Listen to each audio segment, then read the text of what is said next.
मैं अभी एक्सप्लेन कर रहा हूँ। हमने डिस्कस क्या किया था, मैं एक बार रिमाइंड करवा देता हूँ। मैंने ये डिस्कस किया था कि अगर मतलब हमें कोई एसेट मिली, ठीक है, मान लो मुझे कोई एसेट मिली, मान लो मुझे एफडी मिली, फिक्स डिपॉजिट मिला, ठीक है, अपनी वाइफ से फिक्स डिपॉजिट मिला, तो वो एफडी से जो इंटरेस्ट रिसीव होगा वो मेरी वाइफ की इनकम में क्लब होगा। उसने 10 लाख की एफडी करा दी मेरे नाम पे, कैश दिए, मैंने एफडी करा दी, उससे जो इंटरेस्ट मिलेगा क्योंकि वो पैसा मुझे वाइफ से मिला तो वो मेरी वाइफ की इनकम में क्लब होगा।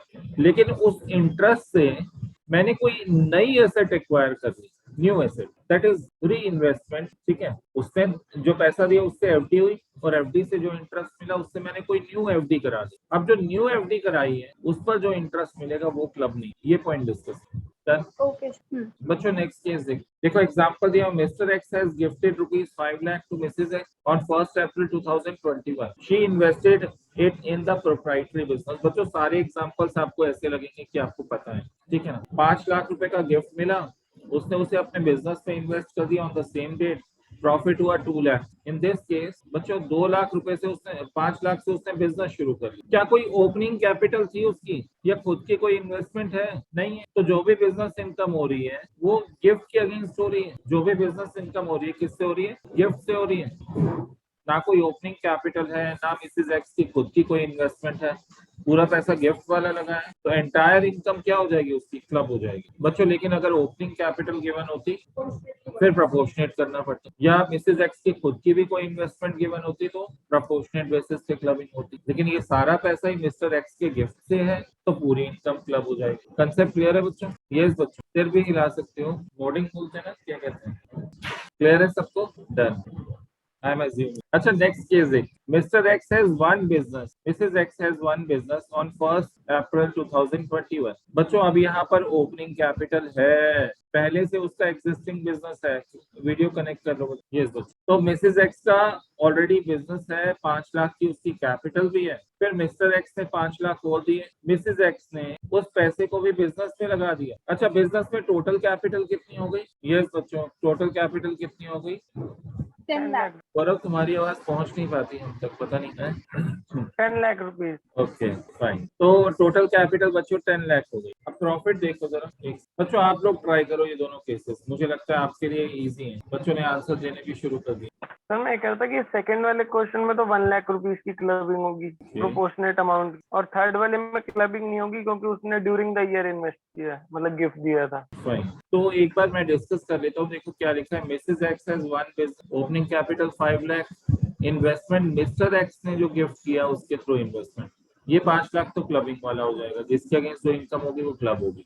टोटल कैपिटल 10 लाख हो गई, ठीक है। प्रॉफिट हुआ 2 लाख का। बच्चों प्रोपोर्शनेट निकाल लेंगे, इनटू 5 डिवाइडेड बाय 10, तो 1 लाख जो प्रोपोर्शनेट आ जाएगा, ठीक है, वो क्लब हो जाएगा, ठीक है। नेक्स्ट केस क्या है, missus X has one business on 1 April 2021 with capital of 5 lakh and mister X has gifted 5 lakh to missus X. 5 lakh की ओपनिंग कैपिटल है मिसेज एक्स की, opening capital 5 lakh, mister X ने गिफ्ट किए 5 lakh to missus x.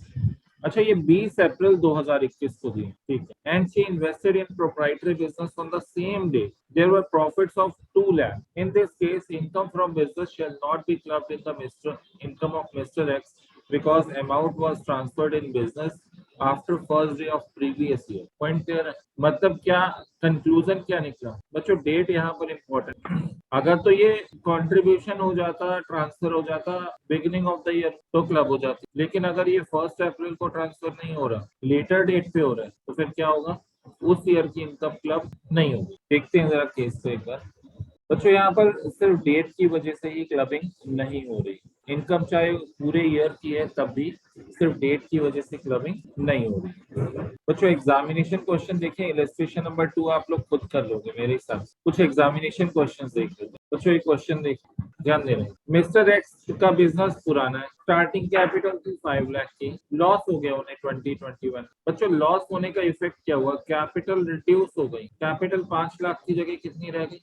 Sir loss minus करेंगे। बच्चों एक बात बताओ, जब प्रॉफिट को ऐड करते हैं तो लॉस को, जब तक क्वेश्चन में कुछ नहीं लिखा हुआ हम प्रॉफिट को भी री इन्वेस्टेड मान के चलते हैं और लॉस को भी हम ये मानते हैं कि वो कैपिटल में से एडजस्ट हो गया। तो उसकी ओपनिंग कैपिटल कितनी रह गई? 3 लाख। 21-22 के लिए उसकी ओपनिंग कैपिटल कितनी रह गई, 3 लाख। तो हम पता चले हम स्टार्टिंग में ही फटाफट क्वेश्चन जल्दबाजी में करने के चक्कर में देखिए ओपनिंग कैपिटल 5 लाख है, पिछले साल की क्लबिंग तो होगी नहीं है, और जो गिफ्ट मिला है वो कितने का मिला है, 5 लाख का मिला है। तो भाई ध्यान रखना होगा इस चीज का, नहीं हम पूरी ओपनिंग कैपिटल नहीं लेंगे। अगर लास्ट ईयर में लॉस था तो माइनस होकर बैलेंस कितना आ गया, 3 लाख आ गया कैपिटल का, और 5 लाख फिर यहाँ पर बिजनेस में कंट्रीब्यूट हुआ है, तो टोटल कैपिटल 8 लाख हो जाएगी। कितनी हो जाएगी, आप यहाँ पर अगर करंट ईयर कह रहा हूँ। डन बच्चों, नेक्स्ट क्वेश्चन देखो। मैंने कहा इस चैप्टर में क्वेश्चंस बहुत सारे हैं, बिल्कुल सिमिलर क्वेश्चन है जैसा मैंने करवाया। चलो ये होमवर्क है आप लोगों का, आगे बढ़ कुछ होमवर्क की तो उस पे 20 LTCG के ऊपर 20% टैक्स लगा देना। अच्छा वो जो LTCG राइज हो रहा है ना, वो पर्सनल एसेट सेल की है, पर्सनल एसेट लिख लो चाहे। LTCG जो राइज हो रहा है, मान के चलो कि वो पर्सनल एसेट सेल की, बिजनेस की एसेट नहीं सेल की। सर एक बार दोबारा बोलना, हाँ जी बोलो। LTCG किस लिए यूज हो रहा है वहाँ पर, क्यों लग रहा है? जो LTCG राइज हो रहा है, जिस एसेट को सेल करने पे राइज हो रहा है वो पर्सनल एसेट है, ऐसा मान के चलना। पता चले बिजनेस की एसेट मान के चलो फिर उसकी क्लबिंग पे निकाल रहे हो ना, ठीक है ना, उसकी क्लबिंग नहीं होगी क्योंकि वो पर्सनल एसेट है। तो ये हिंट दे रहा हूँ, जब क्वेश्चन करोगे तो आपको पता चल जाएगा मैंने क्यों लिखवाया, ठीक है ना। और लॉन्ग टर्म हमारा जो है 20% के बेसिस पे टैक्सेबल हो। नेक्स्ट क्वेश्चन देखो बच्चों, मैं ही करवा देता हूँ, ध्यान देगा। A proprietary business was started by Shrimati X in the year 2019 as on 1 April 20 her capital in business was 3 lakh. ये तो 2020 की ओपनिंग कैपिटल हो गई। हस्बैंड ने गिफ्ट किए 2 लाख रुपए 10 अप्रैल 2020। सर अगर 1 अप्रैल के बाद होता है तो जिस ईयर में गिफ्ट दिया उस ईयर में क्लबिंग नहीं होती, फिर क्या होता है, क्लबिंग किस ईयर से शुरू होती है, नेक्स्ट ईयर। तो 2 लाख रुपए हस्बैंड ने गिफ्ट किए 2020, उसने उस अमाउंट को क्या कर दिया, invested into business on the same day. Shrimati X earned profits from her proprietary business for the financial year 2021. कितना प्रॉफिट हुआ, 1,50,000। बच्चों टोटल कितना हो जाएगा, total 3 lakh opening capital, 2 lakh rupees का गिफ्ट, और 2021 का प्रॉफिट 150। हम मान के चल रहे हैं कि भाई 21 की ओपनिंग कैपिटल कितनी हो गई, 6,50,000। तो ये तो सम ऑफ रेशियो हो गया एक तरह से, है ना। और क्लबिंग के लिए किसके अगेंस्ट, 2 लाख के अगेंस्ट क्लबिंग होगी जो गिफ्ट मिला है उससे। Total profits of the year 3,90,000। Total profits of the year 3,90,000 कैसे निकालेंगे, इनटू 2 लाख डिवाइड बाय 6,50,000। बच्चों ये क्लबिंग वाला अमाउंट आ जाएगा। बच्चों नेक्स्ट केस, आगे भी केसेस बहुत इजी हैं, चैप्टर बहुत इजी है, बस समझने वाली बात है। यस बच्चों, if any person has transferred the asset to the spouse and the spouse has invested in some partnership firm as capital contribution or otherwise, in this case interest received from the partnership firm shall be clubbed in the income of transferor। भाई profit में जो हिस्सा है उस capital के against वो भी club होगा, अगर कोई इंटरेस्ट रिसीव हो रहा है तो वो भी क्लब होगा। और ओपनिंग कैपिटल को हम लोग कंसीडर करते हैं ना, सैलरी मिल रही है क्लबिंग नहीं है, अगर सैलरी मिलती है उसकी क्लबिंग नहीं है। देखो if any salary has been received from partnership firm it will not be club. बच्चों वैसे शेयर इन प्रॉफिट्स हमारा क्या होता है, टैक्सेबल ही नहीं होता। वैसे तो क्लबिंग के प्रोविजन एप्लीकेबल तो होते हैं बट वो टैक्सेबल नहीं होता। Share in the profits of the firm is not taxable, it is exempt under section 10 subsection 2A। तो बचा क्या सर, सिर्फ इंटरेस्ट टैक्स, सिर्फ इंटरेस्ट टैक्सेबल होगा, सैलरी टैक्सेबल नहीं होगी। शेयर ऑफ प्रॉफिट वैसे तो उसमें क्लबिंग होती है, वो तो हमने देखा था, but share of profit in case of partnership firm is exempt under section 10 2A, ठीक है।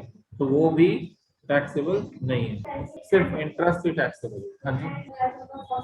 एंड कैपिटल, देखो पिछले क्वेश्चन में भी हम ओपनिंग कैपिटल को कंसीडर करते थे, वही केस है बस, और कुछ ओपनिंग कैपिटल को कंसीडर करते, ठीक है ना। अभी प्रैक्टिकल करेंगे, क्लियर हो गया। If any person has transferred any asset, next case क्या है बच्चों, let's see. If any person has transferred any asset to the spouse and spouse has further transferred the asset, in this case बच्चों spouse ने आगे sell कर दी, क्या rise हो गया, कैपिटल गेन। उसने स्पाउस को ट्रांसफर की, स्पाउस ने आगे उठा के बेच दी, सेल करने पे क्या राइज होगा, कैपिटल एसेट सेल हो रही है, सेल कर रहे हैं, कैपिटल गेन राइज होगा। क्या इसमें क्लबिंग होगी, बिल्कुल। यहाँ पर इनकम ऑफ ट्रांसफर कंसिडर होगा, जो एसेट ट्रांसफर कर रहे हैं फर्दर, वो जो इनकम होगी वो income of transfer consider. Sir ये ट्रांसफरर कौन होता है बच्चों? इस ऐसा पॉइंट किसी को डाउट तो नहीं है, ट्रांसफरर कौन होता है बच्चों? जो गिफ्ट देता है या जो विदाउट कंसिडरेशन स्पाउस को ट्रांसफर करता है उसे ट्रांसफरर बोलते हैं, ठीक है ना? उसे क्या बोलते हैं? ट्रांसफरर बोलते हैं।